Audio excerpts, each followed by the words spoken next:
Secondary infertility म्हणजे आधी एकदा प्रेग्नन्सी राहिलेली आहे, मग बाळ झालेलं असेल किंवा कदाचित अबॉर्शन झालं असेल आणि आता दुसऱ्यांदा प्रेग्नन्सी राहत नाही, याला म्हणतात सेकंडरी इन्फर्टिलिटी.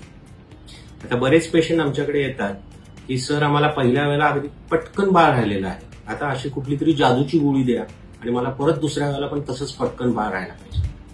पण ह्याच्यात काही गोष्टी आपल्याला ध्यानात ठेवायला पाहिजे की बाबा सेकंडरी इन्फर्टिलिटी म्हणजे परत सेकंड टाइम का प्रेग्नन्सी राहत नाही. कॉमनेस्ट कारण आहे एज म्हणजे वय, स्त्रीचं सुद्धा आणि पुरुषाचं सुद्धा. 40 नंतर पुरुषामध्ये अँड्रोजन कमी झालेलं असतं आणि थोड्याफार प्रमाणात पुरुषाचे शुक्रजंतू कमी झालेले असतात. स्त्रियांमध्ये तर 30 नंतर म्हणजे वयाच्या 30 वर्षांनंतर अंडे खूप झपाट्याने कमी होतात. सो पहिली प्रेग्नन्सी समजा 25व्या वर्षी राहिलेली आहे आणि आता त्या स्त्रीचं वय 35 वर्ष झालेलं आहे, तर सेकंड प्रेग्नन्सी राहणं एवढं सोपं राहत नाही. त्याच्यात आणि पण इतर कारणं असतात, ते म्हणजे पहिल्या प्रेग्नन्सी नंतर त्या स्त्रीला गर्भाशयाचं कुठल्या तरी प्रकारचं मायन्यूट इन्फेक्शन झालेलं असू शकतं किंवा त्याच्या ज्या फॅलोपियन ट्यूब्स और ज्याला आपण कॉमन मराठी भाषेत ज्याला आपण नळ्या म्हणतो की ज्याच्यातनं अंडे ओव्हरीतनं गर्भाशयाच्या आत येतात, त्या काही कारणांनी ब्लॉक झालेल्या असू शकतात.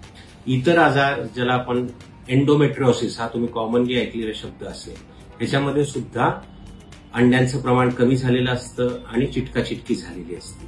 सो ह्यामुळे सुद्धा बऱ्याच वेळेला सेकंडरी इन्फर्टिलिटी येऊ शकते. तिसरं महत्वाचं कारण आहे ते म्हणजे वाढलेलं वजन. कारण पहिल्या प्रेग्नन्सी नंतर बऱ्याच स्त्रियांमध्ये वजनामध्ये वाढ होती, तब्येतीची हेळसांड केली जाते आणि ह्याच्यामुळे अँड्रोजनचं प्रमाण वाढतं आणि परत अंड्यांची क्वालिटी त्या चांगल्या क्वालिटीची राहत नाही.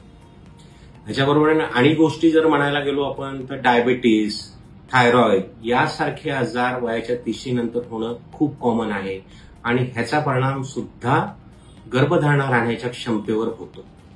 बऱ्याच पुरुषांमध्ये डायबिटीस असेल तर संबंध ठेवायची इच्छा कमी होती, याला आपण डिक्रीज इन लिबिडो असं सुद्धा म्हणू शकतो.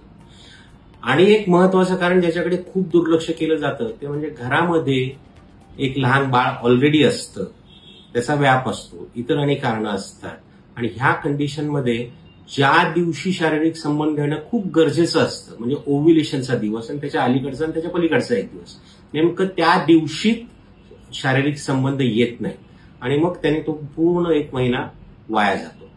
सो ही काही कारणं आहेत सेकंडरी इन्फर्टिलिटीची.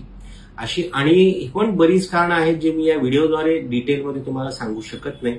सो पहिलं बाळ तुम्हाला असेल और एकदा प्रेग्नन्सी राहिली असेल आणि नंतर तुम्हाला प्रेग्नन्सी राहत नसेल तर तुमच्या जवळच्या गायनेकोलॉजिस्टचा और इन्फर्टिलिटी स्पेशालिस्टचं ओपिनियन घ्या. तुमचे आणि काही प्रश्न असतील तर या व्हिडिओच्या खाली कॉमेंटमध्ये आम्हाला विचारा आणि आम्ही नक्कीच तुम्हाला मदत करू. थँक्यू.